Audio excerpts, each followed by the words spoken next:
ఒక్క పాము ఇంట్లో దూరితే ఒక్కడు ఉండడండి ఇంట్లో, అందరూ పరార్. పాము ఇంట్లో దూరిందంటే ఒక్కడు కూడా ఉండ, పరార్. అవునా? ఇప్పుడు ఇంట్లో పాము దూరటం కదా, ఒంట్లోనే ఉన్నాయి. ఏంటి ఇది? ఒక పెద్ద పాముల పొట్టండి. నేను చాలాసార్లు చెప్పాను చాలామందికి, ఇదేంటిది అనుకుంటున్నా శరీరం?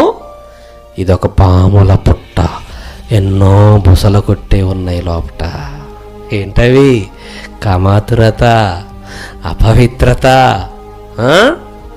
దురాశ, కామాతురత, ధనాపేక్ష, సరే విగ్రహారాధనను ధనాపేక్ష. ఇక్కడ ఎలా చెప్పాడు? వీటి కోవకు చెందినవే మరికొన్ని ఉన్నాయి గలతీ పత్రికలు. అక్కడికి వెళ్ళిపోతే చాలా కనపడతాయి కదా, చాలా కనపడతాయి ప్రియమైన దేవుని పిల్లలారా.